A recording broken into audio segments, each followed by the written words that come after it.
آج جس سوال کا ہم نے انتخاب کیا ہے یہ انتہائی بڑے بڑے سوالات میں سے ایک ہے،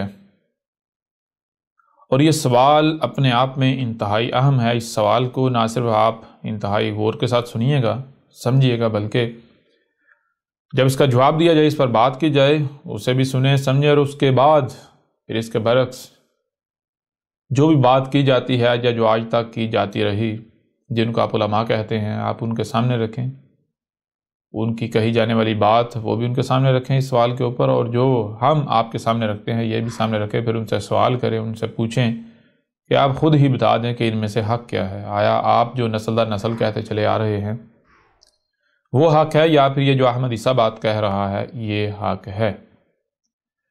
اگر یہ احمد عیسیٰ جو بات کہہ رہا ہے یہ حق ہے، تو پھر آخر وہ کون سی بات ہے، وہ کون سی شے ہے، وہ کیا وجہ ہے کہ آپ جو ہے جب حق آ گیا تو آپ حق جو ہے اس کی تائید و تصدیق کرنے کے بجائے، حق کو تسلیم کرنے کے بجائے آپ کفر و کذب ہی کر رہے ہیں، آپ استکبار ہی کر رہے ہیں۔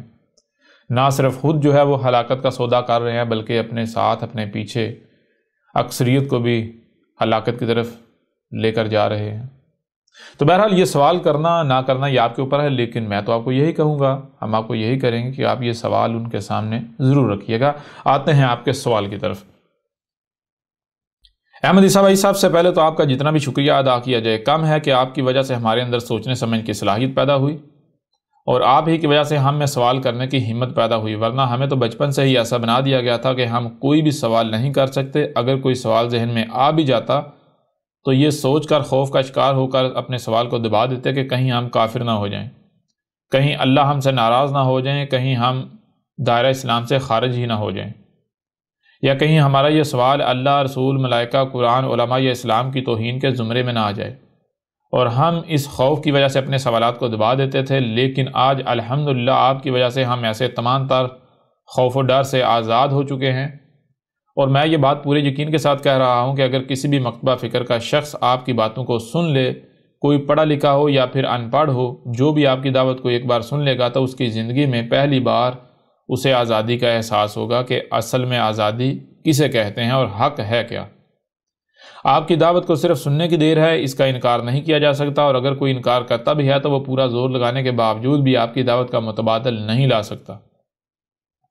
میں اپنے جذبات کو بیان نہیں کر سکتا کہ میں اس وقت کیسی کیفیت میں ہوں، میرے پاس الفاظ نہیں ہیں، اور بات بھی لمبی ہو رہی ہے، اس لیے میں اپنے سوال کی طرف آتا ہوں۔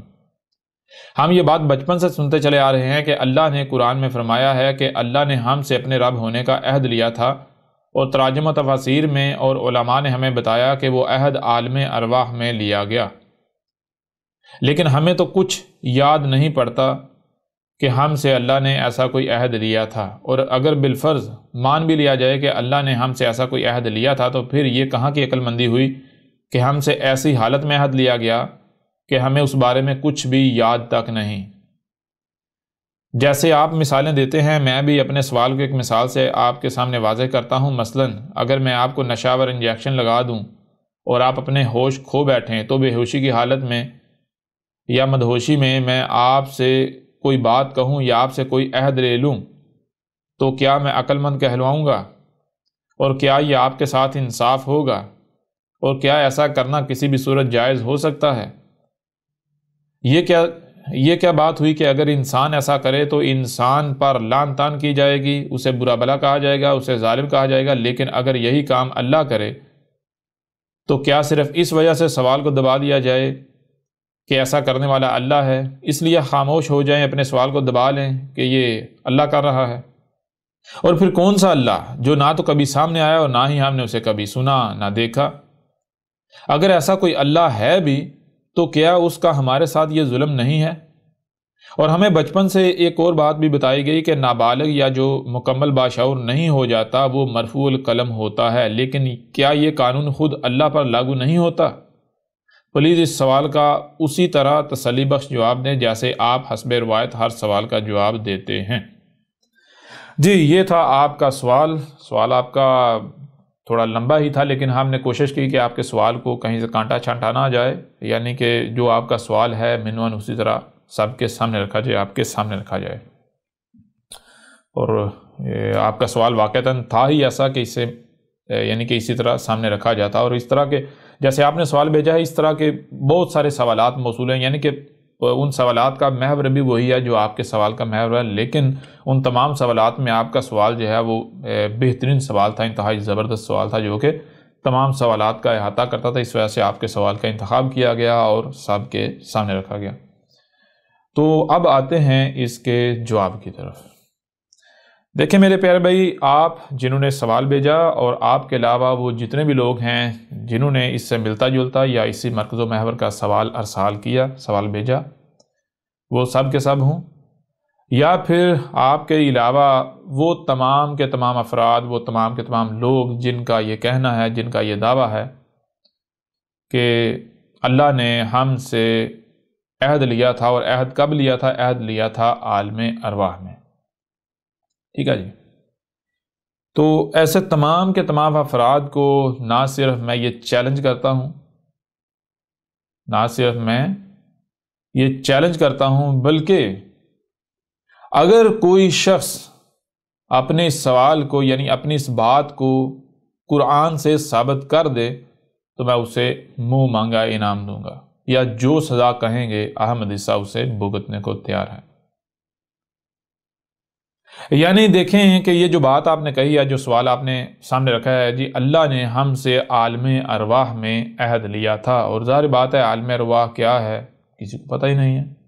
اگر بالفرض مان لیا جائے ایسا کوئی عالم ہے بھی، تو وہ تو پھر ایسا عالم ہوا نا جس کے بارے میں آپ کو کوئی شعور نہیں ہے، آپ کو کوئی سمجھ نہیں ہے۔ اگر عالم ارواح میں کوئی بات ہوئی تو اس کو آج اس زندگی میں تو امپلیمنٹ نہیں کیا جا سکتا، اس زندگی میں تو اس بارے میں نہیں پوچھا جا سکتا جی آپ کو ہم نے فلاں ایک بات کہی تھی تو ہاں جی بتائیں آج آپ نے وہ کام کیا یا نہیں کیا ہے۔ بھائی وہ حساب تو تب لیا جائے گا جب آپ کسی کو اس کے ہوش و حواس میں بات بتائیں گے، جی ہوش و حواس میں عہد لیں گے، ایک وعدہ لیں گے۔ تو بہرحال یعنی کہ یہ بات جو ہے کہ اللہ نے قرآن میں جی کہا ہے کہ ہم نے تم سے عالم ارواح میں عہد لیا تھا کہ تمہارا رب کون ہے، کیا میں تمہارا رب نہیں ہوں؟ ہاں جی صاحب نے اقرار کیا تھا، کہا جی ہاں اللہ تو ہمارا رب ہے۔ اگر دنیا کی کوئی طاقت یہ بات قرآن سے ثابت کر دے تو جو انعام کہیں گے احمد عیسیٰ وہ دینے کو تیار ہے، جو سزا کہیں گے احمد عیسیٰ وہ سزا بھگتنے کو تیار ہے، اس کے باوجود کہ یہ بات نسل در نسل چلی آ رہی ہے، اس کے باوجود کہ یہ بات صدیوں سے چلی آ رہی ہے، اس کے باوجود کہ یہ بات روایات میں ان کے تراجم کی صورت میں موجود ہے، اس کے باوجود کہ یہ بات قرآن کے تراجم و تفاسیر کی صورت میں موجود ہے، اس کے باوجود کہ اکثریت یہی بات کہتی ہے، اس کے باوجود کہ آپ کے جو علماء ہیں جن کو آپ علماء کہتے ہیں اور احمد عیسیٰ ان کو ملاٹے کہتا ہے، وہ تمام کے تمام ملاٹے اس بات پر متفق ہیں کہ اللہ نے ہم سے عالم ارواح میں عہد لیا تھا۔ یعنی اس بات کا اس قدر پختہ ہونے کے باوجود احمد عیسیٰ یہ چیلنج کرتا ہے کہ دنیا کی کوئی طاقت اگر اپنی اس بات کو اس قرآن سے ثابت کر دے کہ ایسا قرآن میں لکھا ہوا ہے تو جو سزا کہیں گے احمد عیسیٰ وہ سزا بھگتنے کو تیار ہے، ٹھیک ہے جی، یا جو انعام کہیں گے احمد عیسیٰ وہ انعام دینے کو تیار ہے، یا پھر جو انعام کہیں نہ صرف وہ انعام بلکہ اس کے ساتھ جو سزا کہیں وہ سزا بھی احمد عیسیٰ بھگتنے کو تیار ہے۔ یہ احمد عیسیٰ چیلنج کرتا ہے دنیا کی کوئی طاقت اس بات کو قرآن سے ثابت نہیں کر سکتی، یعنی ایسا قرآن میں کہیں بھی کچھ نہیں لکھا ہوا، ٹھیک ہے جی، سب سے پہلی بات ہو گئی ہے۔ اب آئیں دوسری بات یہ ہے میرے پیارے بھائی، ہم ہر بار یہ بات واضح کرتے ہیں اور واضح کر چکے ہیں کہ دیکھیں اسی قرآن میں ہے کہ ہم نے ہر شے سے اس کا جوڑا خلق کیا، ہر شے سے اس کا جوڑا خلق کیا، ہر شے سے اس کا جوڑا ہے۔ کوئی بھی بات ہو، کوئی بھی شے ہو، کوئی بھی ذات ہو تو اس کا جوڑا ہوتا ہے۔ ایک تو مثال کے طور پر آپ لیتے ہیں نا، میل اور فیمیل ہو گیا، نیگیٹو اور پازیٹیو ہو گیا، متضاد ہو گیا، بات یعنی وہ بھی اس میں کوئی شک نہیں، وہ بھی جوڑا ہے۔ اس کے ساتھ ہر شے جو ہے وہ اس کا معاملہ کیا ہے، اس کا نہ صرف ظاہر ہے بلکہ باطن بھی ہے، یعنی ہر لحاظ سے جوڑا ہے، ہر لحاظ سے۔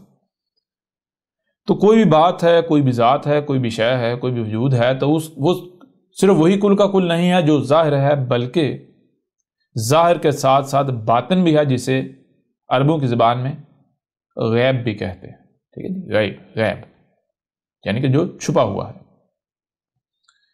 اب اگر بالفرض پہلی بات تو یہ ہے کہ ایسا قرآن میں کچھ ہے ہی نہیں، اور اگر اس کے باوجود بھی یہ مان لیا جائے کہ ایسا قرآن میں لکھا ہوا ہے، قرآن میں لکھا ہوا ہے، اگر لکھا ہوا ہو اس کے باوجود بھی اب یہ نہیں کہہ سکتے کہ قرآن میں ایسا ہے، کیونکہ جو ظاہر ہے وہ کل کا کل نہیں ہے، اس وقت تک آپ اصل نتیجے پر نہیں پہنچ سکتے، اس وقت تک آپ جو ہے حق تک نہیں پہنچ سکتے، صحیح بات تک نہیں پہنچ سکتے، صحیح نتیجے تک نہیں پہنچ سکتے، جب تک کہ آپ جو غیب ہے، جو چھپا ہوا ہے، جو پوشیدہ پہلو ہے، اسے نہیں جان لیتے، اسے سامنے نہیں لے آتے، ٹھیک ہے جی۔ یعنی اگر قرآن میں یہ واضح الفاظ میں لکھا ہوا ہو، اس کے باوجود بھی آپ یہ نہیں کہہ سکتے کہ ایسا قرآن میں ہے، کیونکہ وہ ظاہر ہوگا، اور ظاہر کل کا کل نہیں ہے جب تک کہ اس کے ساتھ جو باطن ہے، جو چھپا ہوا ہے، وہ نہ سامنے آ جائے، ٹھیک ہے جی۔ لیکن یہاں تو معاملہ یہ ہے کہ قرآن میں ظاہر بھی نہیں لکھا ہوا، ایسا ظاہراً بھی ایسا کچھ نہیں لکھا ہوا، ظاہراً بھی ایسا کچھ نہیں لکھا ہوا، ٹھیک ہے جی۔ پھر اس کے علاوہ آپ کے اوپر یہ بات بھی کھول کر واضح کی جا چکی کہ یہ قرآن کیا تھا، قرآن متشابہن کا مطلب کیا ہے؟ وہی دو پہلو ہیں بھائی، ایک ظاہر اور دوسرا باطن۔ یہ جو ظاہر ہے یہ کل کا کل نہیں ہے جب تک کہ جو باطن ہے، جو چھپا ہوا ہے، یعنی جو غیب ہے، وہ سامنے نہیں آ جاتا۔ تو یہ جو قرآن ہے، یہ جو سامنے نظر آ رہا ہے، یہ جو قرآن یہ ہم آپ کے سامنے رکھتے ہیں، یہ جو قرآن ہے، یہ جو اس میں آپ کو جو کچھ بھی یہ جو سامنے نظر آ رہا ہے، یہ کیا ہے؟ یہ ظاہر ہے، یہ ایک پہلو ہے، اور جو ظاہر ہے وہ کل کا کل نہیں ہوتا جب تک کہ جو باطن ہے وہ سامنے نہیں آ جاتا، ٹھیک ہے جی۔ تو اب قرآن کا جو باطن ہے، جو دوسرا حصہ ہے، اس کا علم کس کے پاس ہے؟ ظاہری بات ہے اسی کے پاس ہے جس نے اسے اتارا، جس نے اسے بھیجا، اس کے علاوہ اس کا علم کسی کے پاس نہیں ہے۔ اور یہی بات اس قرآن میں آپ کے اوپر بار بار واضح کی جا چکی، سورہ القیامہ میں ہے کہ یہ جو قرآن جو ہے، اس قرآن کو جب اتارا ہم نے ہے، یہ قرآن جو ہے یہ متشابہن ہے، تو پھر اس قرآن کو ہمارے علاوہ بیان کون کر سکتا ہے؟ یعنی اللہ کے علاوہ، اتارنے والے کے علاوہ کون ہے جو بیان کر سکے؟ اللہ کے علاوہ اسے کوئی بیان کر ہی نہیں سکتا۔ جب اس قرآن کو اللہ کے علاوہ کو بیان کر ہی نہیں سکتا، اگر کوئی اس قرآن کو سمجھنا چاہتا ہے تو اس کے لیے سب سے پہلا کام اس نے یہ کرنا ہے کہ اپنے آپ کو اس نے فقیر تسلیم کرنا ہے اور اللہ کو غنی تسلیم کرنا ہے، اور اس وقت تک اس کے اوپر قرآن نہیں کھلے گا، واضح نہیں ہوگا، بیان نہیں ہوگا جب تک کہ وہ خود کو مکمل طور پر اللہ کے آگے جھکا نہیں دیتا، رب کے آگے سرنڈر نہیں کر دیتا، ٹھیک ہے نا۔ تو جب قرآن کو اللہ کے علاوہ کو بیان نہیں کر سکتا، تو پھر یہ جو ملاٹے ہیں، انہوں نے کس بنیاد پر یہ دعویٰ کیا کہ قرآن میں یہ لکھا ہوا ہے؟ یہ کس بنیاد پر یہ کہہ سکتے ہیں، یہ دعویٰ کر سکتے ہیں کہ قرآن میں فلاں بات ہے اور فلاں بات نہیں ہے؟ کس بنیاد پر کہہ سکتے ہیں؟ آپ جائیں ان سے سوال کریں، ان سے پوچھیں نا، کیوں نہیں پوچھتے؟ ٹھیک ہے۔ پھر دیکھیں ایک اور بات آپ کے سامنے رکھتے ہیں، اس قرآن میں بار بار آیا ہے فاسق، فاسقون، فاسقین، فاسق، جی فاسق کسے کہتے ہیں؟ فاسق فسق کسے کہتے ہیں؟ بدل دینا، شے کو اس کی اصل حالت سے بدل دینا، اس میں تبدیلی کر دینا، بات میں تبدیلی کر دینا۔ اس قرآن میں آیا ہے کہ جو لوگ قرآن کو بدلتے ہیں، قرآن کو بدلنے والے، تو کون ہے قرآن کو بدلنے والے؟ میں آپ سے پوچھوں گا، کیا کوئی عیسائی قرآن کو بدلے گا؟ کوئی یہودی بدلے گا؟ کون بدلے گا؟ اور بھائی قرآن کو تو وہی بدلے گا نا جو قرآن کو سمجھنے یا سمجھانے کا دعویٰ کر رہا ہے، جو قرآن کو کھول رہا ہے، وہی بدلے گا نا۔ تو کون ہیں وہ لوگ جنہوں نے اپنی طرف سے یہ ٹھیکہ اٹھایا ہے کہ بھائی ہم بتائیں گے اس قرآن میں کیا لکھا ہوا ہے؟ اب اگر تو ان کا اللہ کے ساتھ براہ راست رابطہ ہے، اللہ ان کے ذریعے کلام کر رہا ہے، قرآن کو بیان کر رہا ہے، پھر تو بات بالکل ٹھیک ہے۔ لیکن اگر ان کا اللہ کے ساتھ کوئی رابطہ نہیں، ان کو یہ نہیں پتا اللہ ہے کیا، رب ہے کیا، ان کو یہی نہیں علم، اور وہ قرآن کو بیان کرنے کے دعوے دار ہیں، تو کیا وہ قرآن کو بدلیں گے؟ نہیں بدلیں گے، یہ نہیں بدلیں گے۔ بات آپ کے اوپر بالکل واضح ہے۔ تو ان سے پوچھیں کیا انہوں نے آج تک قرآن کو نہیں بدلا؟ چلو وہ تو بدلنا تو چھوٹی سی بات ہے، انہوں نے تو تراجمہ تفاسیر کی صورت میں قرآن کا متبادل کاٹ لیا، قرآن کے پارل، قرآن کے برعکس، قرآن کے متبادل، قرآن کے برابر ایک اس کا شریک گاڑ ڈالا، ایک بھی کئی شریک گاڑ ڈالے۔ تو کیا آپ نے کبھی ان سے سوال کیا؟ سوالات کریں ان سے۔ بہرحال آئیں واپس آپ کے سوال کی طرف۔ یہ بات ہم نے کیوں کی؟ یہ بات ہم نے اس لیے کی میرے پیارے بھائی، یہ جو آپ نے سوال کیا ہے، ایسا قرآن میں کہیں بھی کچھ نہیں لکھا ہوا۔ ایسا سوال تو ان ملاٹوں سے بنتا ہے، ان ملاؤں سے بنتا ہے کہ اب ملاؤ بتاؤ، جو آپ نے سوال میں بھی لکھا ہے کہ اگر مثال کے طور پر اگر کوئی انسان کسی کو بے ہوش کر کے، کسی کو مدہوش کر کے، کسی کی کہ ہوش جو ہے ان کو ختم کر کے، اس کی عقل معاف کر کے اس سے کوئی عہد لیتا ہے، کوئی وعدہ لیتا ہے، تو ایسا کرنے والا کوئی بیوقوف ہوگا، پاگل ہوگا، جاہل ہوگا۔ تو یہ کیا بات ہوئی؟ اگر یہی کام اللہ کرے تو جناب جائز ہو گیا، کیا یہ ظلم نہیں ہے؟ واقعتاً ظلم ہے بھائی، اگر ایسا کوئی بھی کرتا ہے تو ظلم ہے نا، ظلم ہے، بالکل ظلم ہے۔ اصل میں یہ جو آپ نے بات کی، یہ بات احمد عیسیٰ سے نہیں ہے، یہ سوال احمد عیسیٰ، یہ سوال ان ملاٹوں سے ہے، ان سے سوال کرنا چاہیے۔ میرے پر بھائی آپ نے خود تسلیم کیا کہ آج احمد عیسیٰ کی وجہ سے آپ کے اندر سوال کرنے کی ہمت پیدا ہوئی، تو ذرا میں آپ سے بھی کہتا ہوں، آپ اور آپ کے جیسے باقی جتنے بھی ہیں، ذرا ایسا کریں کہ یہ سوال اب ٹھیک ہے جی، آپ تسلیم کرتے ہیں آپ میں یہ سوالات کھڑا کرنے کی، سوالات پوچھنے کی ہمت پیدا ہوئی، تو ذرا یہ جو ملاٹے ہیں جن کی وجہ سے آپ میں یہ سوالات پیدا ہوئے، ذرا ان سے بھی تو کریں نا۔ میں تو تب مانوں گا کہ واقعتاً آپ میں سوال کھڑا کرنے کی ہمت پیدا ہوئی ہے، میں تو تب مانوں گا۔ اور ایسا نہیں ہے کہ احمد عیسیٰ جواب نہیں دے گا، احمد عیسیٰ جواب دے گا، احمد عیسیٰ جواب دے گا، اور جواب اسی طرح دے گا جیسے حسب روایت دیا جاتا ہے، ہر لحاظ سے ہر پہلو سے کھول کر واضح کیا جائے گا۔ لیکن میں یہ بات کر رہا ہوں کہ میرے پیارے بھائی، جن لوگوں کی وجہ سے آپ میں یہ سوال پیدا ہوا، یہ سوال سب سے پہلے ان لوگوں سے کرنا چاہیے، ان سے پوچھنا چاہیے، ٹھیک ہے نا۔ حق کیا ہوتا ہے؟ حق تو وہ ہوتا ہے جب سامنے آئے تو کوئی سوال رہے نا، جو سوالات ہوں ان کے بھی جوابات مل جائیں، جو الجھنے ہوں وہ بھی سلجھ جائیں، وہ بھی ختم ہو جائیں، جو گتھیاں الجھی ہوئی ہوں وہ بھی سلجھ جائیں۔ میں آپ سے سوال کرتا ہوں کہ یہ اگر ایسا کوئی اللہ ہے اور وہ جناب کوئی بات کرتا ہے، جس بات کرنے سے، جو حکم دیتا ہے، جو حکم دینے سے سوالات کھڑے ہو جائیں، بندہ الجھنوں کا شکار ہو جائے، ایسا کوئی یعنی کہ ایسا اللہ حق ہو سکتا ہے؟ ایسی بات حق ہو سکتی ہے؟ یہ تو باطل کی پہچان ہے۔ اور بھائی حق تو وہ ہوتا ہے کہ سوالات اگر ہوں تو وہ بھی ختم ہو جائیں۔ حق جب سامنے آتا ہے سوالات ہوں بھی تو ختم ہو جاتے ہیں۔ تو یہ کیسا حق ہے جو کہتا جی میں حق ہوں، جب سامنے آتا ہے بات کرتا ہے تو سوالات کے انبار لگ جاتے ہیں، اور پھر سونے پہ سہاگا یہ ہے کہ سوال کرنے نہیں دیتا، ڈراتا ہے، دھمکاتا ہے، خبردار کسی نے سوال کیا بس مانو مانو مانو۔ ایک طرف کہتا جی غور و فکر کرو، دوسرے کہتا نا عقل کا استعمال ہی نہیں کرنا، غور و فکر کرنا ہی نہیں، سوال تو کرنا ہی نہیں۔ یہ کیسا اللہ ہے؟ تو یہ سوال ان ملاٹوں سے پوچھنا چاہیے، ان ملاؤں سے پوچھنا چاہیے کہ اے ملاٹو، اے ملاؤ، اگر تم لوگ کہتے ہو کہ یعنی کہ جو تم باتیں کر رہے ہو، جو تم تراجم کر رہے ہو، جو تفاسیر تم کر رہے ہو، یہ واقعتاً اللہ ہی کا کلام ہے، یہ اللہ ہی کی باتیں ہیں، اللہ ہی ایسا کہہ رہا ہے، تو پھر اللہ باطل نہیں ہو سکتا۔ کیوں؟ کیونکہ اللہ اگر کوئی بات کرے تو اس بات پر کوئی چاہ کر بھی سوال نہیں اٹھا سکتا، ٹھیک ہے؟ اور اگر کسی کے اندر کوئی سوال پیدا ہوتا بھی ہے تو اللہ سوال سے خوف نہیں کھائے گا، سوال سے نہیں ڈرے گا کہ نہ بھی سوال نہیں کرنا۔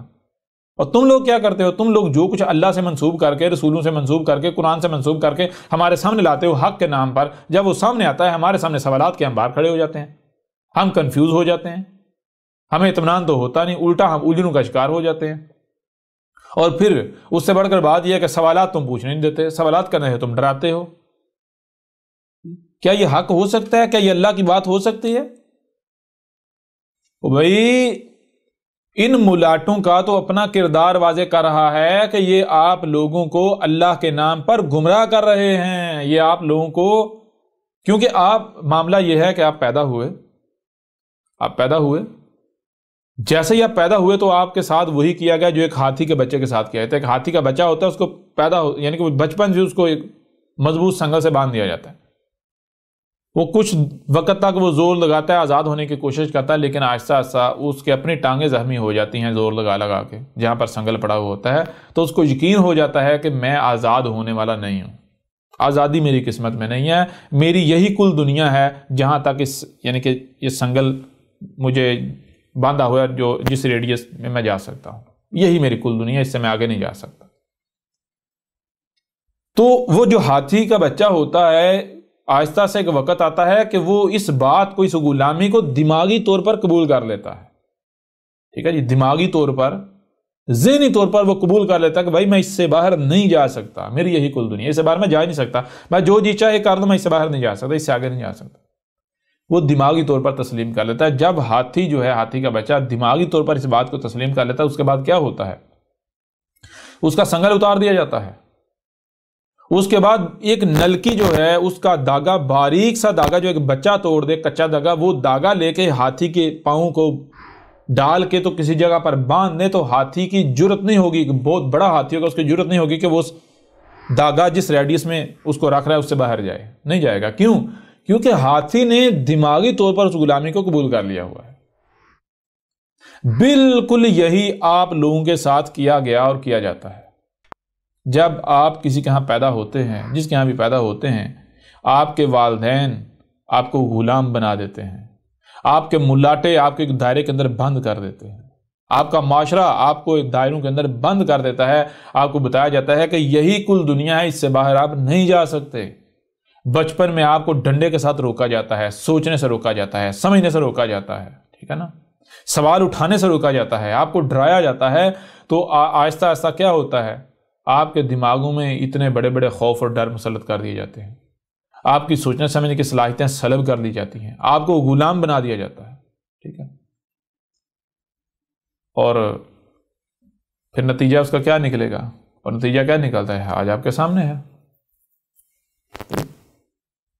آج آپ کے سامنے ہے۔ اور آج اگر احمد عیسیٰ نے آپ کو احساس دلایا ہے آزادی کیا ہوتی ہے، تو ان لوگوں سے سوال کریں نا، ان لوگوں سے سوال کریں، ان سے سوال کریں کہ یہ جو تم نے ہمیں بچپن سے غلام بنا دیا، ڈر اور خوف ہمارے اوپر مسلط کر دیے، کیا اللہ ایسا کر سکتا ہے؟ اللہ تو سبحان ہے، اس کے لیے تو ہے ہی حمد جی۔ کیا اللہ کسی سوال سے گھبرائے گا؟ اللہ کسی سوال سے خوف کھائے گا، ڈر کھائے گا؟ کیا اللہ کسی کو باندھے گا جی؟ کیا اللہ کوئی کسی قسم کی پابندی لگائے گا؟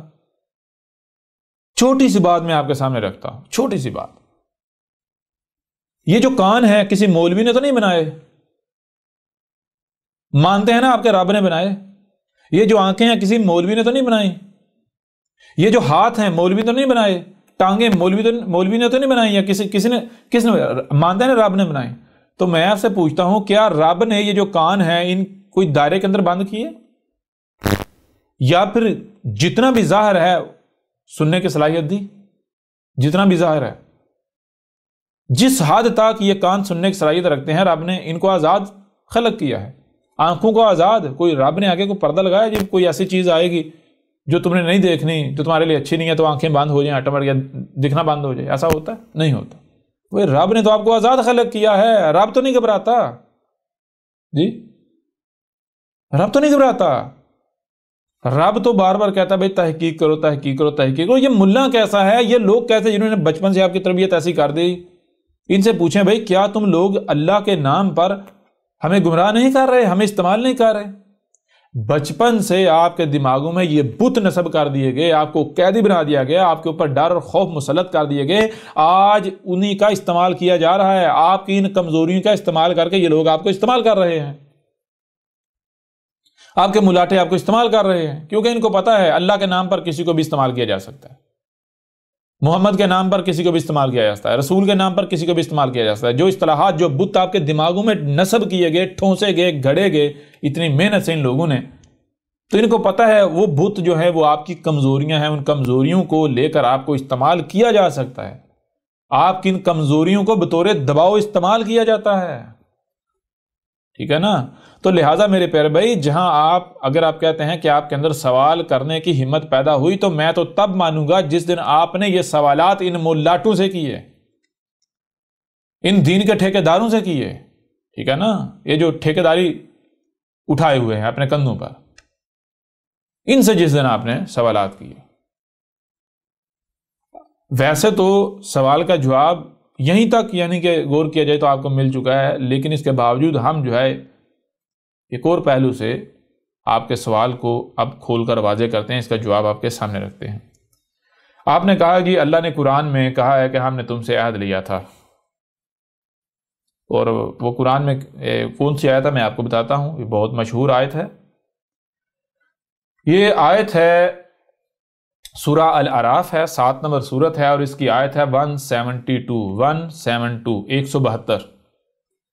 تو اس میں ہے وَإِذْ أَخَذَ رَبُّكَ مِنْ بَنِي آدَمَ مِنْ ظُهُورِهِمْ ذُرِّيَّتَهُمْ وَأَشْهَدَهُمْ عَلَىٰ أَنفُسِهِمْ أَلَسْتُ بِرَبِّكُمْ قَالُوا بَلَىٰ شَهِدْنَا أَن تَقُولُوا يَوْمَ الْقِيَامَةِ إِنَّا كُنَّا عَنْ هَٰذَا الْغَافِلِينَ. تو اس آیت میں کیا کہا گیا؟ اس آیت میں ایسی کوئی بات کہی ہی نہیں گئی کہ جو بات نسل در نسل آج تک چلی آ رہی ہے. اس آیت کو لے کر جو کہا جاتا ہے جی اللہ نے ہم سے عالم ارواح میں عہد لیا تھا کہ جی بتاؤ کیا میں تمہارا رب نہیں ہوں، یا تمہارا رب کون ہے؟ تو کہا ہاں اللہ تو ہمارا رب ہے. آیت میں ایسی کوئی بات ہے ہی نہیں. آیت میں کیا ہے ذرا غور کیجئے گا. آیت میں وا اور از، تب، کب تب، یہاں بات شروع ہو رہی ہے اور سے. اور واؤ سے بات کیوں شروع ہوتی ہے؟ قرآن جو ہے یا اللہ جو ہے وہ واؤ سے، اور واؤ کا معنی ہوتا ہے اور سے بات کیوں شروع ہو رہی ہے؟ اور سے بات اس لیے شروع ہو رہی ہے میرے پیارے بھائیوں، یہ جو بات آپ نے کہی، جی اللہ نے عالم ارواح میں ہم سے عہد لیا تھا، تو یہ بات آپ نے کیا خود سمجھی ہے یا آپ نے سنی ہے کہیں سے؟ جی آپ نے یہ بات خود سے سمجھی ہے یا پھر آپ نے کہیں سے سنی ہے، کہیں لکھی ہوئی دیکھی ہے؟ تو اس کا جواب بالکل واضح ہے کہ یہ جو آپ کہہ رہے ہیں یہ آپ نے خود سے نہیں سمجھا کہ اللہ نے ایسا کہا، نہیں، قرآن میں ایسا ہے، نہیں، یہ آپ نے خود سے نہیں سمجھا، بلکہ آپ نے سنا ہے کس سے؟ اپنے آباء و اجداد سے، اپنے ملاٹوں سے. آپ نے اپنے ملاٹوں کی، اپنے آباء و اجداد کی کتابوں سے، تراجم و تفاسیر میں ایسا لکھا ہوا پڑھا ہے، دیکھا ہے، سمجھا تو آپ نے ہے ہی نہیں. یہی بات یہاں کی جا رہی ہے. واؤ، وا، اور کا مطلب کیا ہے بھائی؟ ایک تو بات ہوا جو تم کہہ رہے ہو، جو تم نے سنی، جو دیکھی. تو ہم تم سے سوال کرتے ہیں کہ کیا ہم نے تمہیں صرف سننے اور دیکھنے کی صلاحیت دی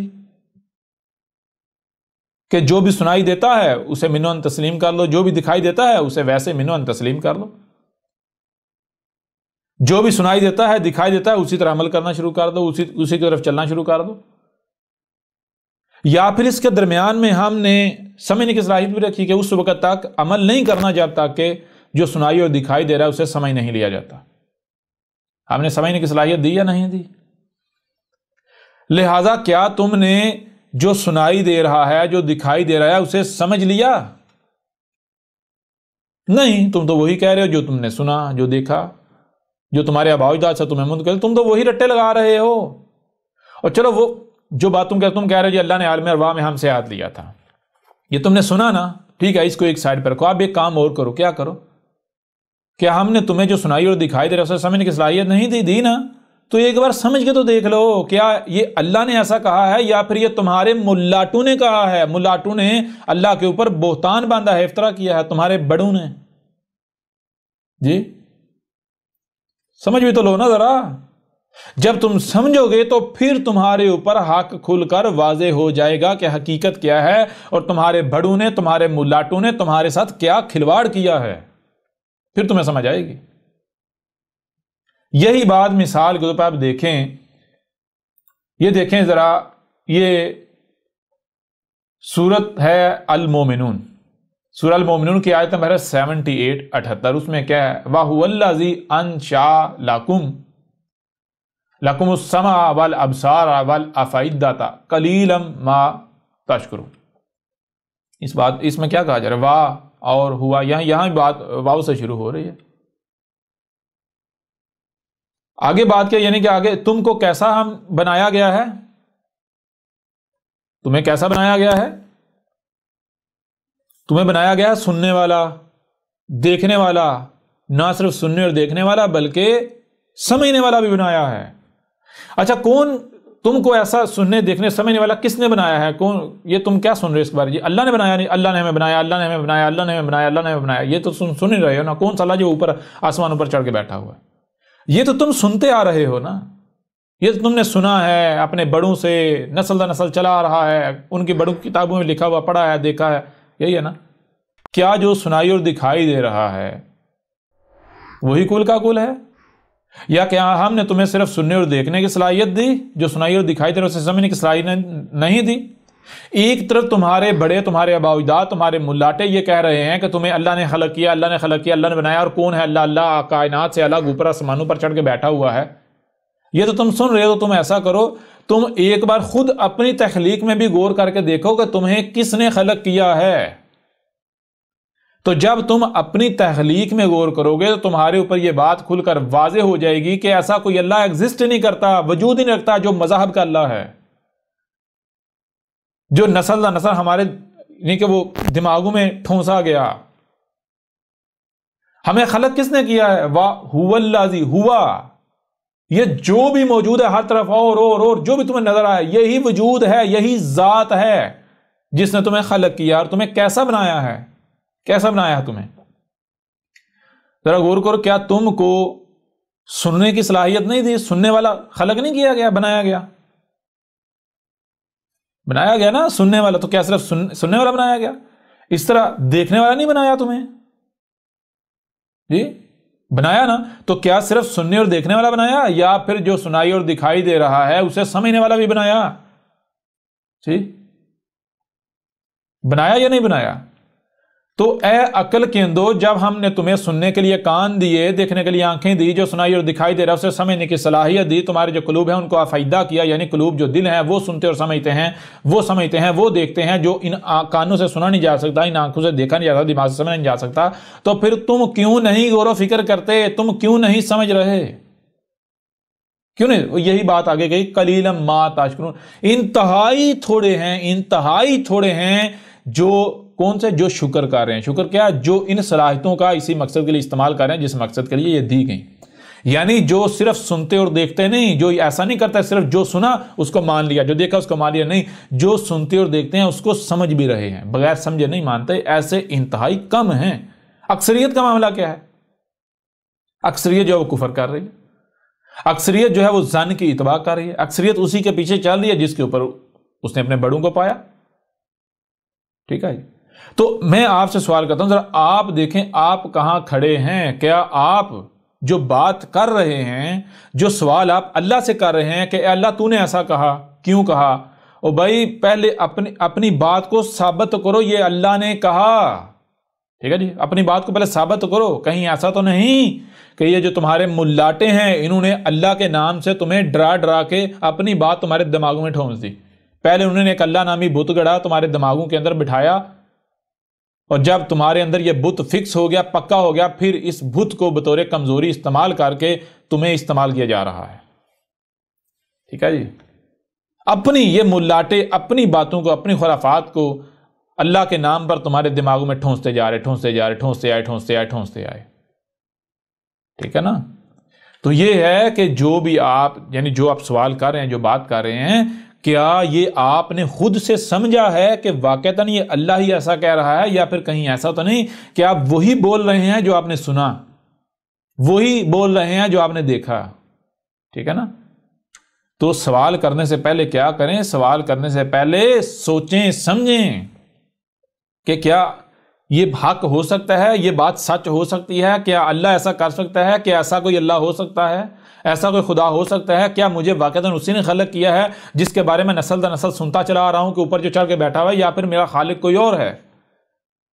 اور وہ ہے جس کا دنیا کی کوئی طاقت رد نہیں کر سکتی، جو کہ ہر طرف یہ کائنات جسے آپ کہتے ہیں وجود نظر آ رہا ہے.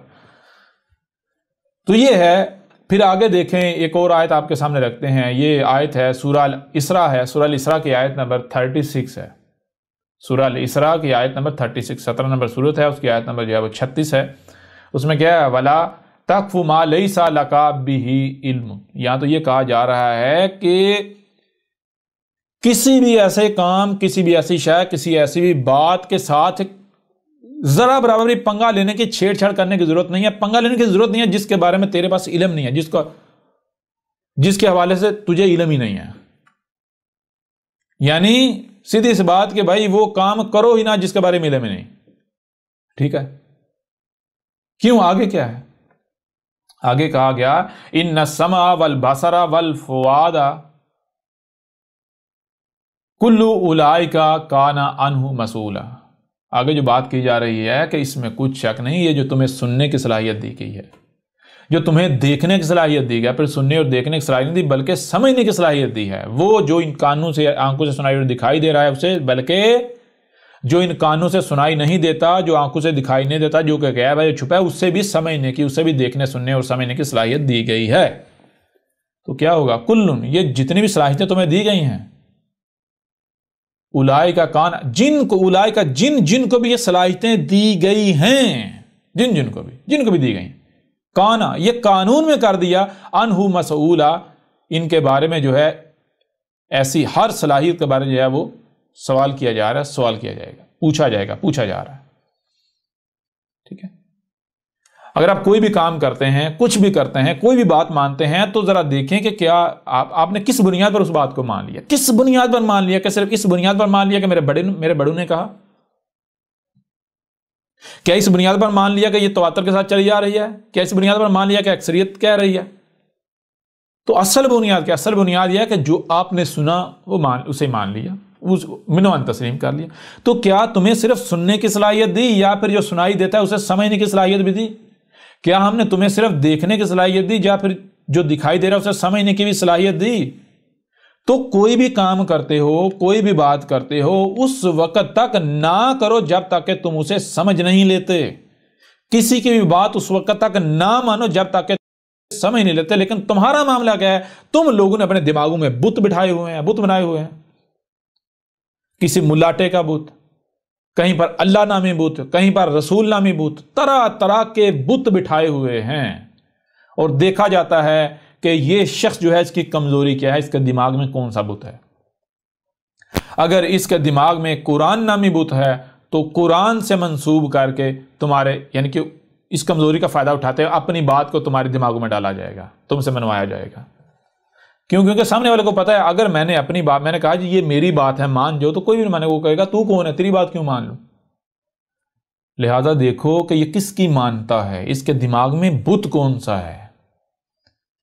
تو اگر کسی کے دماغ میں قرآن نامی بت بنا دیا گیا، یہ ایسا ہے جناب، اس کو کوئی بھی بات بتاؤ یہ قرآن میں لکھا ہوا ہے تو مان جائے گا. خود تو اس کو پتہ نا قرآن ہے کیا، جو بھی بتاؤ کہ قرآن سے منسوخ کر کے مان جائے گا. لہذا ایسے لوگوں کو قرآن کے نام پر گمراہ کیا جاتا ہے، ان کو اپنے پیچھے چلایا جاتا ہے بھیڑوں کی طرح.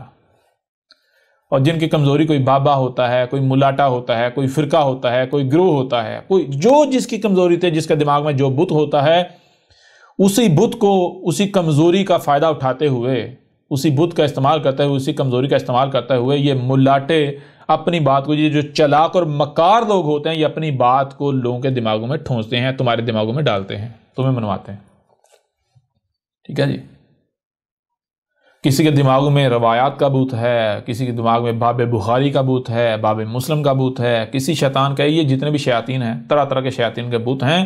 تو جس کے دماغ میں جو بت ہے، پہلے یہ ملاٹے کیا کرتے ہیں، پہلے یہ ملاٹے تمہارے دماغوں میں بت ڈالتے ہیں، بت گڑتے ہیں، بت تراشتے ہیں، بت تراش کر فٹ کرتے ہیں.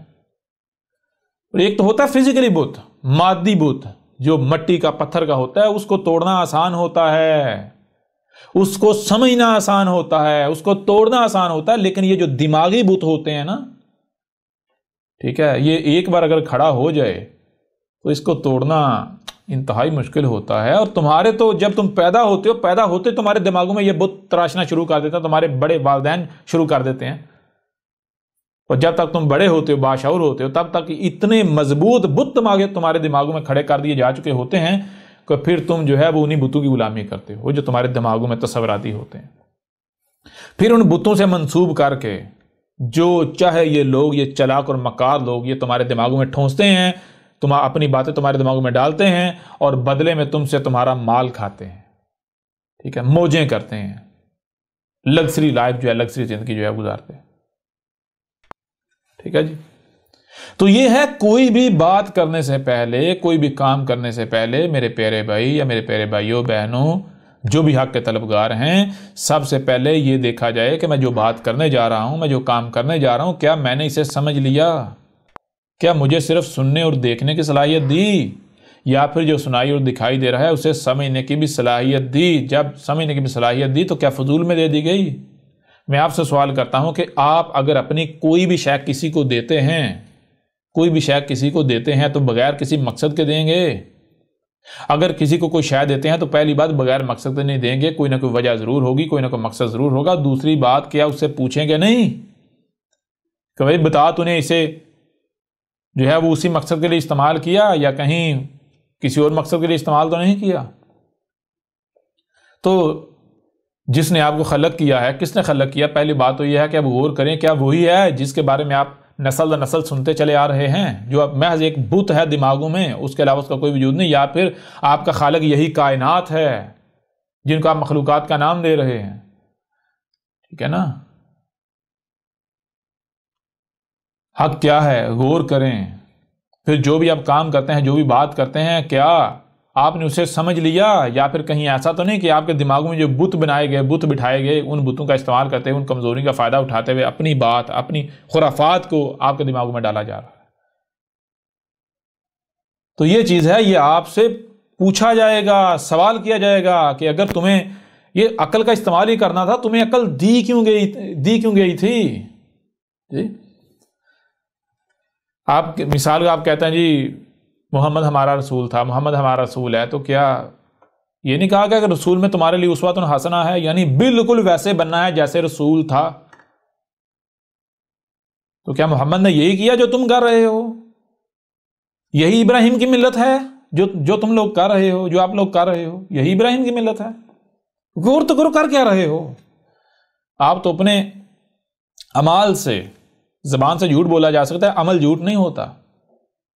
زبان سے آپ کہتے ہو کہ ہم اللہ سے محبت کرتے ہیں، رسولوں سے محبت کرتے ہیں، قرآن سے محبت کرتے ہیں، اللہ سچا، رسول سچے، قرآن سچا، اور اپنے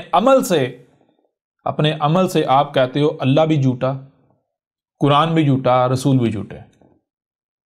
آپ اپنے عمل سے ان کے اوپر تہمتیں لگاتے ہو، الزامات لگاتے ہو، ملامتیں کرتے ہو۔ کبھی آپ نے غور کیا؟ تھوڑا سا تو غور کریں۔ تو یہ اب آئیں واپس اس آیت کی طرف۔ آیت کہاں سے شروع ہو رہی ہے؟ سورہ آل اعراف جو ہے، سورہ آل اعراف کی آیت نمبر 172، اور کیا ہے؟ یعنی دیکھو، ایک بات تو وہ ہے جو تم سنتے چلے آ رہے ہو، نسل در نسل جو چلتی آ رہی ہے، جو تم نے سنا۔ کیا سنا؟ تم نے یہ سنا کہ جناب اللہ نے عالم ارواح سے ہم سے عہد لیا تھا۔ اور عالم ارواح کیا ہے؟ پتہ ہی نہیں، یہاں تک کہ یہ نہیں علم روح کیا ہے۔ عالم ارواح، روح کی جمع ارواح بنا دیا۔ یہ تو ایسے جیسے آپ سے پوچھا جائے بھائی بتا پانی کی جمع کیا ہے؟ پانی کی جمع کوئی ہو سکتی؟ جی کوئی بیوقوف ہی ہوگا جو کہے جی پانی کی جمع بھی ہوتی ہے۔ بالکل تھا، روح کی جمع، جن لوگوں نے روح کی جمع ارواح بنا دیا، وہ تو خود اظہار کر رہے ہیں، خود بتا رہے ہیں کہ بھائی ہم سے بڑا بیوقوف کوئی اور ہو ہی نہیں سکتا۔ جو بندہ پانی کی جمع بنانا شروع ہو جائے وہ عقل مند ہوگا؟ بالکل اس سے اگر پانی کی جمع باندھ سکتی ہے تو بھائی روح کی جمع بھی باندھ سکتی ہے۔ پورے قرآن میں اٹھا کر دیکھو، پورے قرآن میں کہیں لفظ ارواح آیا؟ کہیں محمد نے یا کسی ایک بھی رسول نے اپنی زبان سے لفظ ارواح استعمال کیا؟ جی ثابت کر دے دنیا کی کوئی طاقت، ارواح کوئی لفظ ہے ہی نہیں، ارواح بن ہی نہیں سکتا۔ بہرحال پہلی بات تو یہ ہے، نہ لفظ ارواح ہے، نہ ہی کوئی عالم ارواح ہے۔ یہ سب کے سب خرافات ہیں جو محمد سے پہلے چلی آ رہی تھی، جو یہودیوں اور عیسائیوں میں پائی جاتی ہیں۔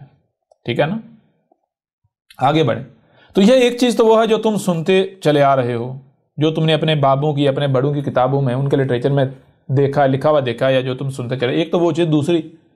دوسری چیز یہ ہے کہ کیا ہم نے تمہیں سننے اور دیکھنے کے لیے صرف یعنی سننے اور دیکھنے کی صلاحیت دی، یا پھر جو سنائی اور دکھائی اسے سمجھنے کی صلاحیت دی؟ جب تمہیں ہم نے سمجھنے کی صلاحیت دی تو لہٰذا ایسا کرو، جو سنائی اور دکھائی اسے ایک سائڈ پہ رکھو، اس کے بعد کچھ سمجھو بھی نا۔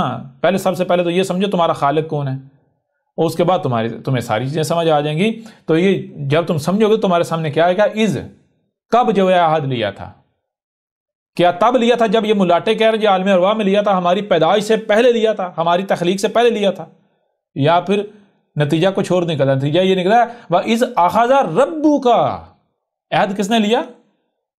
عہد تب لیا جب تمہارا رب کا مطلب کیا ہے؟ جس نے تمہیں تخلیق کیا، وجود میں لایا، اور جس نے تمہیں وجود میں لایا ہے اس نے عہد لیا. تو کب یہاں لفظ اللہ استعمال نہیں ہے، لفظ رب استعمال ہے. رب عہد لے رہا ہے تو رب تب ہی کہلوائے گا جب وہ خلق کرے گا، وجود میں لے کر آئے گا کسی کو.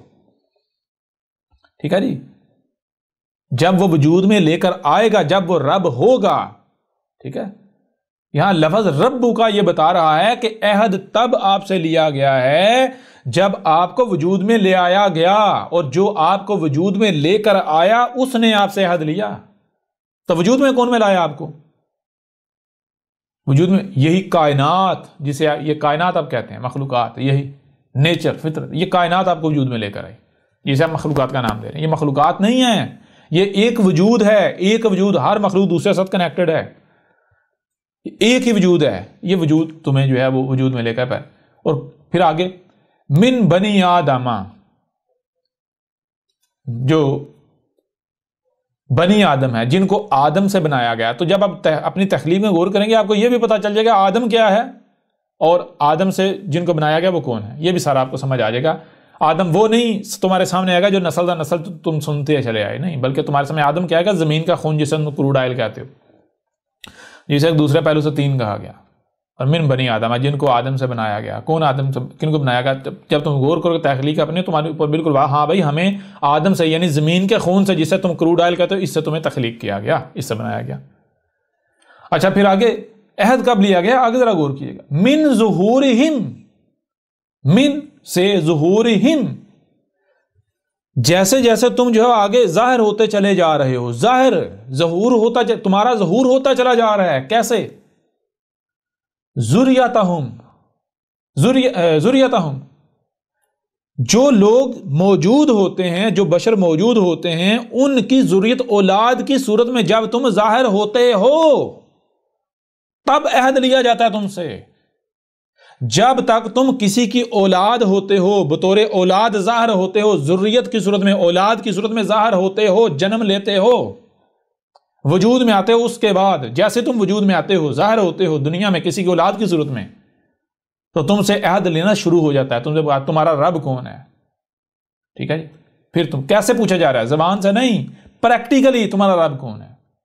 یعنی کون ہے جو تمہیں وجود میں لے کر آیا، تو تم اپنے عمل سے اسی کی طرف کھینچے چلے جاتے ہو. کون ہے جس کے ہاتھ میں تمہارا نفع نقصان ہے تو تم اسی کی طرف کھینچے چلے جاتے ہو. کون ہے جو تمہیں پہناتا ہے، تم اسی کی طرف جاتے ہو. کون ہے جو تمہیں کھلاتا ہے، کون ہوتے ہیں وہ تمہارا رب؟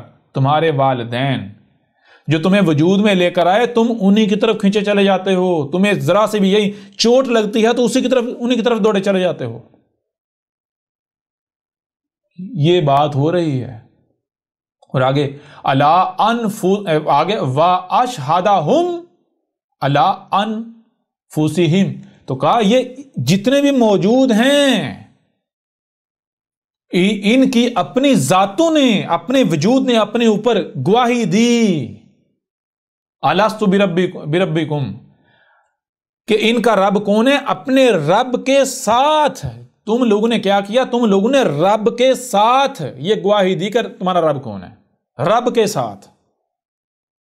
ٹھیک ہے جی. یہ کیا بات ہو رہی ہے؟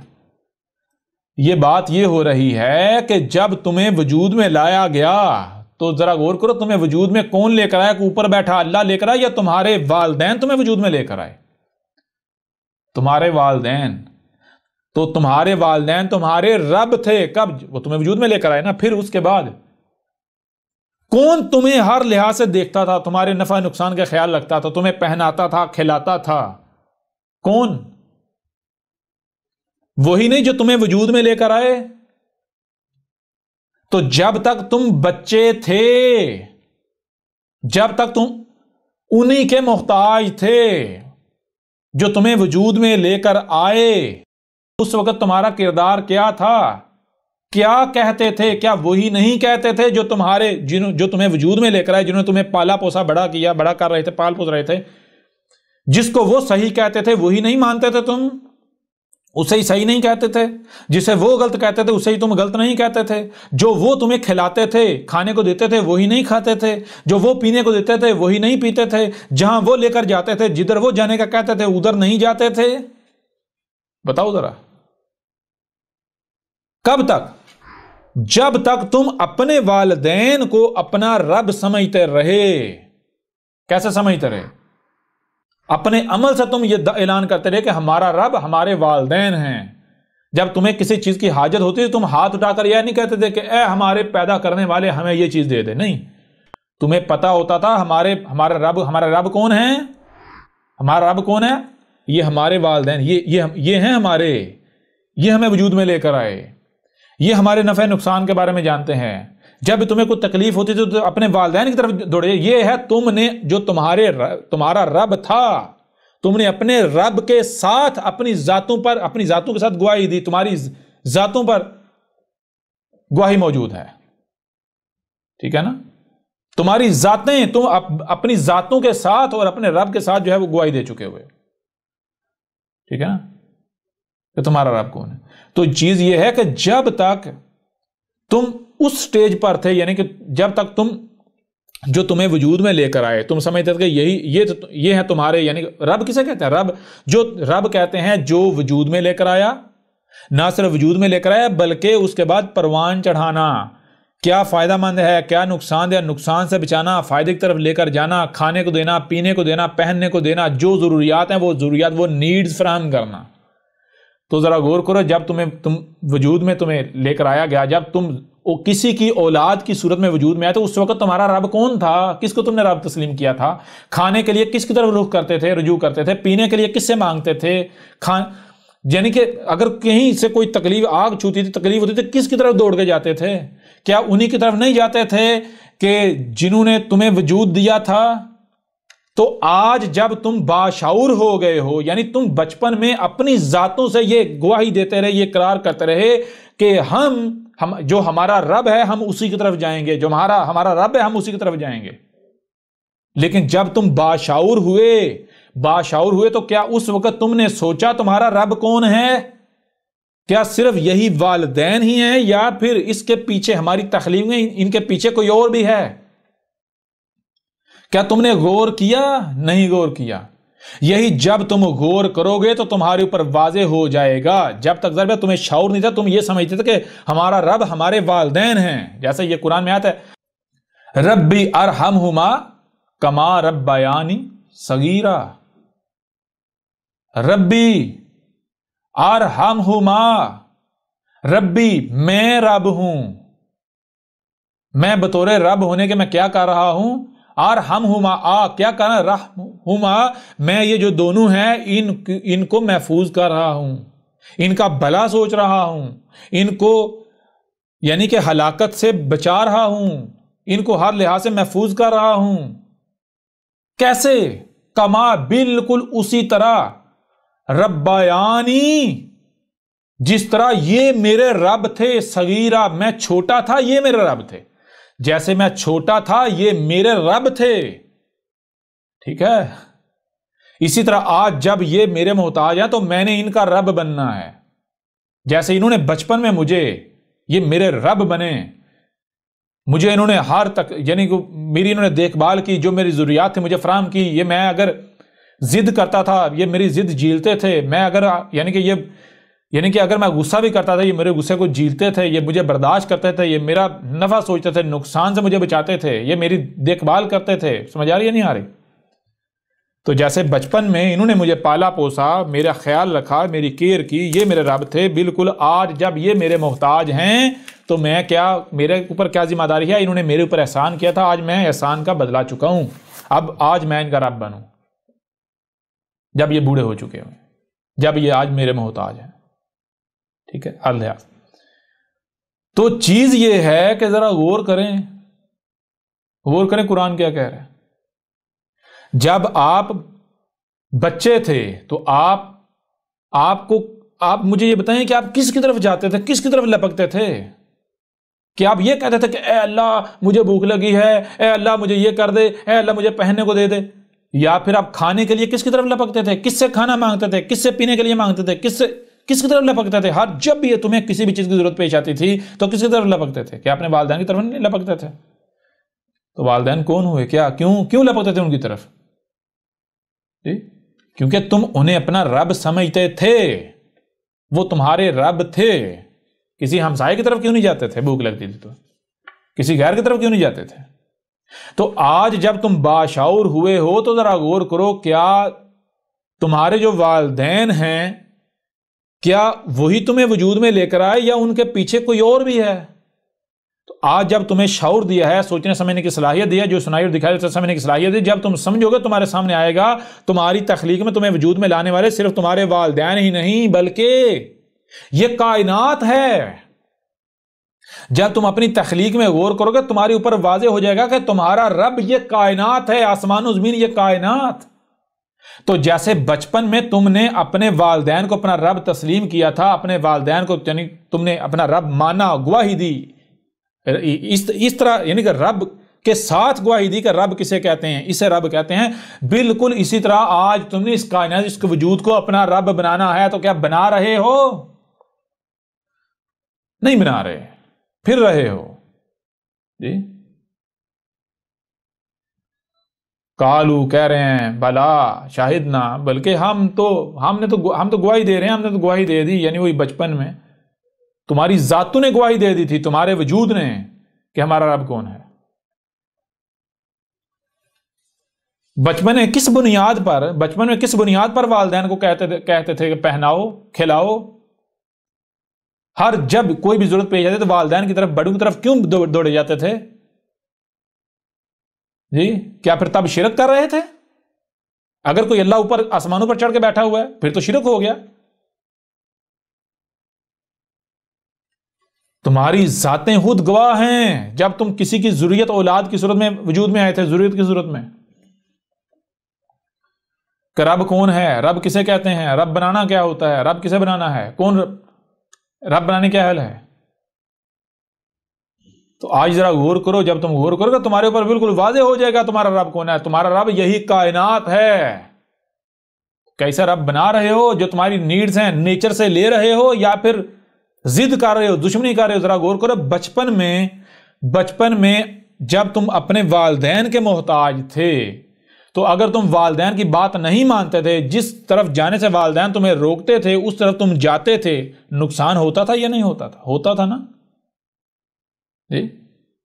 ہوتا تھا نقصان یا نہیں ہوتا تھا؟ شر کا سامنا کرنا پڑتا تھا یا نہیں کرنا پڑتا تھا؟ تو آج ذرا غور کرو، تمہارا رب کون ثابت ہوتا ہے؟ کون تمہیں وجود میں لے کر آئی؟ یہی کائنات تمہیں وجود میں نہیں لے کر آئی؟ تمہاری تخلیق میں تمہارے والدین کے علاوہ زمین کا اپنا کردار نہیں ہے، درختوں کا اپنا کردار نہیں ہے، نباتات کا، زمین کے انگ کا، سورج کا، چاند کا، فضاؤں کا، زمین کے گرد گیسوں کا، اس پوری کائنات کا کردار نہیں ہے؟ یہ کائنات ہی تمہارا رب ثابت نہیں ہوتی تو تم کیا کر رہے ہو؟ کیا کائنات کے ساتھ جڑ رہے ہو، نیچر کے ساتھ، فطرت کے ساتھ جڑ رہے ہو، یا پھر نیچر کے ضد بنے ہوئے ہو، نیچر کے ساتھ دشمنی کر رہے ہو، نیچر کو اپنا رب بنا رہے ہو؟ کیا کر رہے ہو؟ آج غافل ہو تم آج۔ تو یہ ہے میرے پیارے بھائیوں، میری پیاری بہنوں، جو لوگ بھی یہ کہتے ہیں عالم ارواح میں ہم سے عہد لیا گیا، الستو بربکم، ذرا غور تو کرو الفاظ کیا ہیں۔ عہد کب لیا گیا؟ عہد لینے والا کون ہے؟ اللہ نہیں کہا، رب۔ ٹھیک ہے جی، رب کے ساتھ عہد لیا۔ رب ہونا کسے کہتے ہیں؟ یہ ہے آج حقیقت آپ کے اوپر کھول کر واضح کر دی گئی۔ ایک تو دیکھیں، ایک تو آپ سنتے چلے آ رہے ہیں کہ بھائی ہمیں اللہ نے بنایا ہے، اللہ نے خلق کیا ہے۔ اللہ کون ہے جناب؟ وہ کائنات سے اللہ کے اوپر آسمانوں پر چڑھ کے بیٹھا ہوا ہے۔ یہ تو آپ بات سنتے چلے آ رہے ہیں نا۔ تو کیا آپ کو صرف سننے کی صلاحیت دی؟ کیا آپ کو صرف سننے اور دیکھنے کی صلاحیت دی، یا پھر جو سنائی اور دکھائی دے رہا ہے اسے سمجھنے کی بھی صلاحیت دی؟ لہٰذا جو بھی بات آپ سن رہے ہیں، جو دیکھ رہے ہیں، اس کو ایک سائڈ پہ رکھیں، اس کے برعکس آپ خود سے بھی سمجھیں، پھر دیکھیں آپ کس نتیجے پر پہنچتے ہیں، پھر دیکھیں۔ جب آپ تحقیق کریں گے، سمجھیں گے، آپ کے سامنے وہی آئے گا جو حق ہے۔ آپ کو بار بار کہا گیا کہ ملت ابراہیم پر تم نے چلنا ہے۔ تو ابراہیم کی ملت کیا ہے؟ کہ ابراہیم اس دین پر چلا جو دین اس نے اپنے بڑوں سے پایا تھا، جس پر اس نے اپنے بڑوں کو پایا، اپنے بااجداد کو پایا۔ کیا ابراہیم اس پر چلا تھا؟ یا پھر ابراہیم نے کہا کہ میں بھائی جب تک بچہ تھا میں بڑوں کا محتاج تھا، میں جب تک بڑوں کا محتاج تھا تو ظاہر سی بات ہے میں نے اسی کو حق کہنا تھا جس کو بڑے حق کہتے تھے، میں نے اسی کو باطل کہنا تھا جس کو بڑے باطل کہتے تھے، میں ان کا محتاج تھا نا۔ لیکن آج تو میں ان کا محتاج نہیں ہوں نا، آج تو مجھے سمجھنے کی صلاحیت دے دی گئی نا، آج تو میں باشعور ہو چکا ہوں نا۔ تو اگر بے شک میرے بڑے جسے صحیح کہہ رہے تھے وہ صحیح ہی کیوں نہ ہو، جسے غلط کہہ رہے تھے وہ غلط ہی کیوں نہ ہو، تحقیق کرنے میں یہ جو مجھے شعور دیا گیا ہے یہ کیوں دیا گیا؟ استعمال کرنے کے لیے، اس کا استعمال کرنے میں حرج کیا ہے؟ ذرا ایک بار اس کا استعمال کر کے دیکھ تو لیا جائے، اگر وہ حق ثابت ہوا تو الحمدللہ اسی کے اوپر چلیں گے، اور اگر وہ حق ثابت نہ ہوا، کہیں وہ باطل ثابت ہو گیا، تو پھر بھی اگر اندھوں کی طرح اس کے اوپر چلتے ہیں تو کل کو انجام کیا ہوگا؟ تو ابراہیم نے کیا کیا تھا؟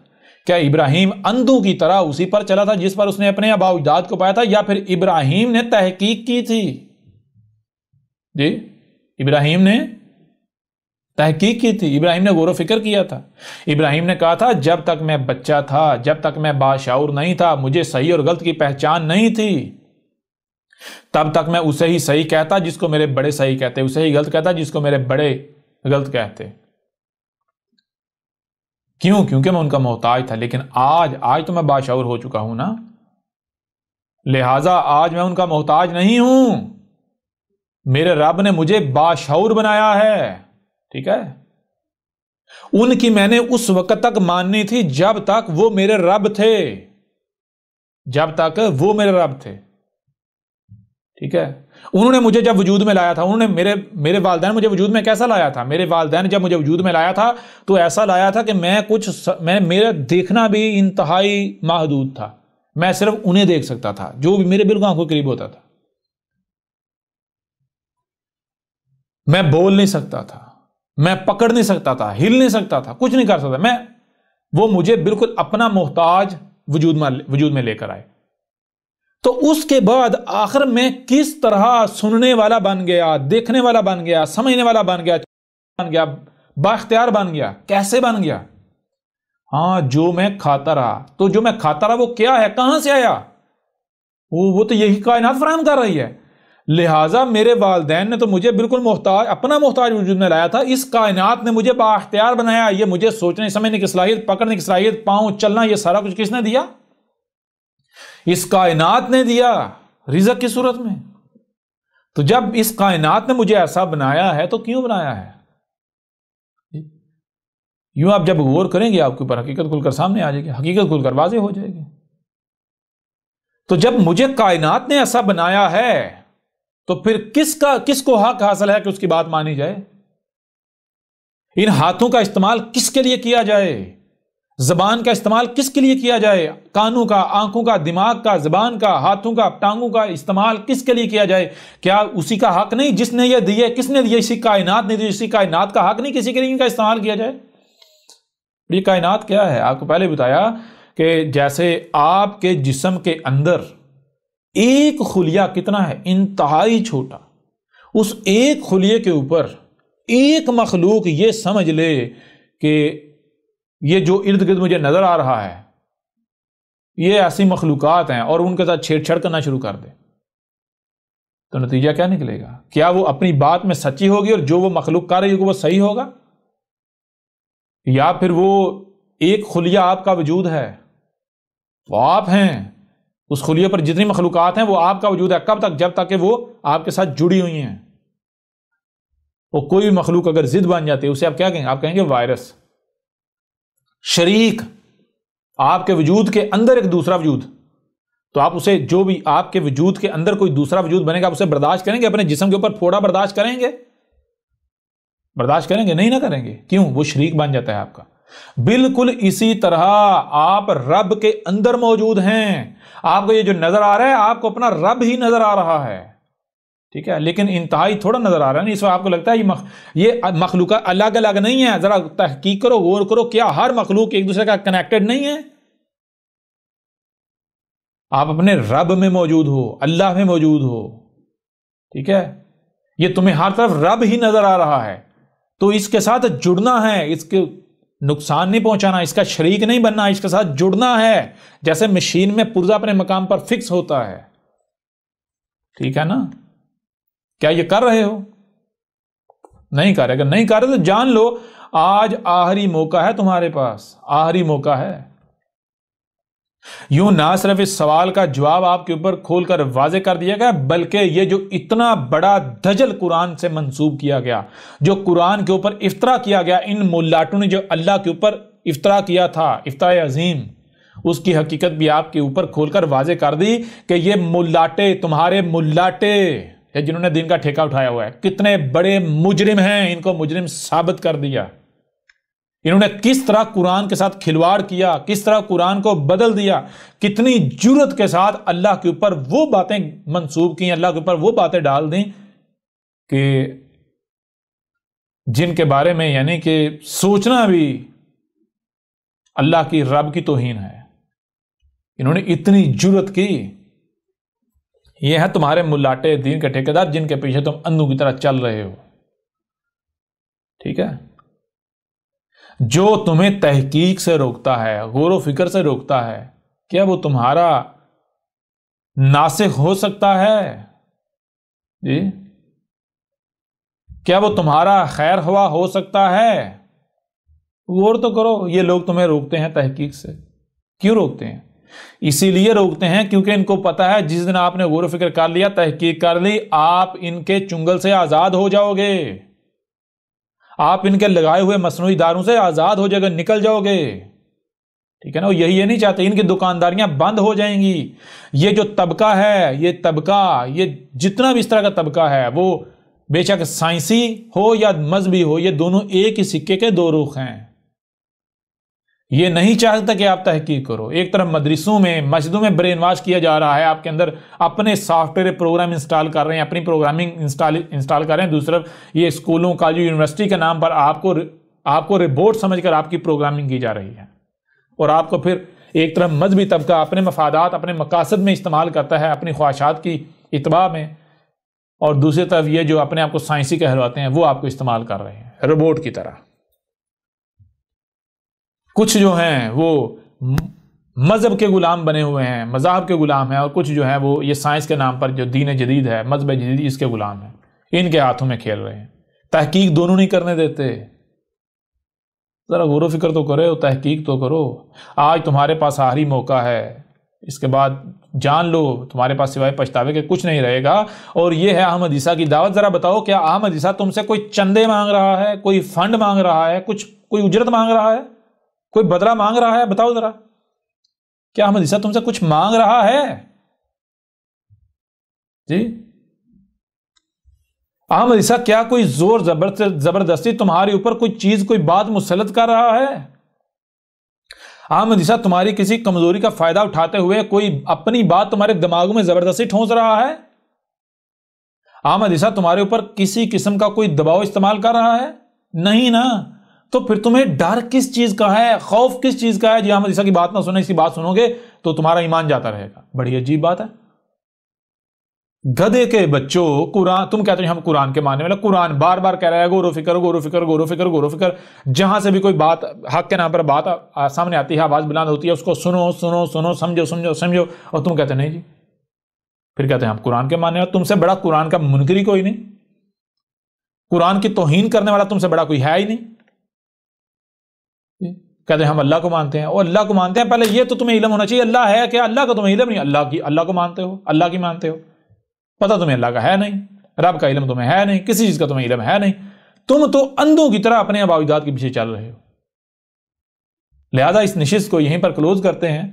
نہ صرف اس سوال کا جواب کے اوپر کھول کر واضح کر دیا گیا، بلکہ یہ جو ملاٹوں کا، یہ جو مذہب کا، یہ جو اسلام کا جو دجل عظیم تھا، یہ جو تمہارے جو آباء و اجداد کا جو مذہب تھا، جو دین تھا، اس کا جو دجل و فریب تھا، وہ چاک کر کے آپ کے سامنے رکھ دیا. ان ملاٹوں کو، دین کے ٹھیکیداروں کو فاسق ثابت کر دیا. دنیا کی کوئی طاقت غلط ثابت نہیں کر سکتی. اب بھی اگر کوئی سمجھتا ہے کہ احمد عیسیٰ کذاب ہے، احمد عیسیٰ غلط ہے، احمد عیسیٰ باطل ہے، تو احمد عیسیٰ چیلنج کرتا ہے کہ وہ میدان میں آئے اور اپنی بات کو ثابت کرے، احمد عیسیٰ کو کذاب ثابت کرے. ورنہ جان لو تمہارے پاس سوائے پچھتاوے کے اور کچھ نہیں رہے گا. اور ایک مانے گا، لیکن بالکل اسی طرح مانے گا جس طرح فرعون مانا تھا. آل فرعون مانے تھے، اور جو ان سے پہلے ہلاک ہوئے تھے وہ مانے تھے. یعنی جیسے تمہارے آباء و اجداد مانے تھے بالکل تم اسی طرح مانو گے، یہ ہمارا تم سے وعدہ ہے۔ اور ہمارا کن کا؟ میں تمہارا رب تم سے کلام کر رہا ہوں۔ یہ جو تمہیں تمہارے سامنے نظر آ رہا ہے 5-6 فٹ کا، یہ ہماری زبان ہے، یہ میں نہیں، یہ میرا ہے، یہ میری زبان ہے۔ میں تمہارا رب تم سے کلام کر رہا ہوں اور میں تم سے یہ عہد کر رہا ہوں، وعدہ کر رہا ہوں کہ تم ایک ایک مانو گے، ایک ایک مانو گے، لیکن تب تمہارا ماننا تمہیں کوئی نفع نہیں دے گا۔ جان لو یہ حق ہے، اور حق کو حق حاصل ہے کہ حق کو مانا جائے، کیونکہ حق اپنا شریک برداشت نہیں کرتا، حق لا شریک ہے۔ باطل تب تک پن پناتا ہے، تب تک دندناتا ہے جب تک کہ حق آ نہیں جاتا، ٹھیک ہے؟ جب حق آ جاتا ہے تو حق لا شریک ہے۔ حق کیا؟ حق یہ ہے کہ پہلے زبان سے متنبہ کیا جائے، اور اس طرح زبان سے متنبہ کیا جائے کہ رائی برابر بھی کسی بھی قسم کا کوئی دباؤ نہ ڈالا جائے، ٹھیک ہے؟ کوئی مانے تو دل سے مانے، جو کفر کرے انکار کرے تو دل سے کفر کرے، دل سے انکار کرے، کھل کر انکار کرے۔ یعنی وہ یہ نہ ہو کہ وہ دیکھے کہ اگر میں نے نہ مانا، میں نے کفر کیا تو میرے اوپر کوئی سختی آئے گی، میرے اوپر تشدد کیا جائے گا، یعنی کسی قسم کا بھی دباؤ استعمال نہیں کیا۔ حق یہ ہے کہ پہلے زبان سے متنبہ کیا جائے، اور اس طرح متنبہ کیا جائے کہ رائی برابر بھی دباؤ استعمال نہ کیا جائے، اور پھر جب زبان سے متنبہ کر لیا جائے، زبان اپنا کام کر لے، تو اس کے بعد پھر ہاتھوں کو حرکت میں لایا جائے، اس کے بعد پھر ڈنڈا چلایا جائے۔ جب ہاتھ حرکت میں آئیں گے تو پھر ہر کوئی مانے گا، پھر جو لاتوں کے بوت ہیں وہ مانیں گے۔ اور حق ایسا کیوں کرتا ہے؟ حق ایسا اس لیے کرتا ہے کیونکہ حق ہے، کیونکہ اگر ایسا نہیں کیا جائے گا، پہلے ہی ڈنڈے کا استعمال کیا جائے گا، تو کل کو ہر کوئی یہ کہے گا، بعد میں ہر کوئی یہ کہے گا، جب ڈنڈا چلایا جائے گا ہر کوئی یہ کہے گا کہ اگر یہی بات ہمیں زبان سے کہی جاتی تو ہم مان جاتے، ڈنڈا تو آپ کے پاس تھا ہی نا، طاقت تو آپ کے پاس تھی ہی نا، تو پہلے کم از کم ایک بار زبان سے کہہ کر تو دیکھ لیتے، اگر ہم نہ مانتے تو ڈنڈا چلا لیتے۔ یہ وجہ ہے جس وجہ سے حق پہلے زبان کا استعمال کرتا ہے۔ حق کیا ہے؟ حق یہ ہے کہ اس کے اوپر کوئی اعتراض چاہ کر بھی نہ اٹھا سکے، ٹھیک ہے؟ کوئی سوال چاہ کر بھی نہ اٹھا سکے، یہ ہے حق۔ لہذا جان لو حق کو حق حاصل ہے کسے مانا جائے، تم ایک ایک مانو گے، لیکن تب تمہارا ماننا تمہیں کوئی نفع نہیں دے گا، یہ ہمارا تم سے وعدہ ہے۔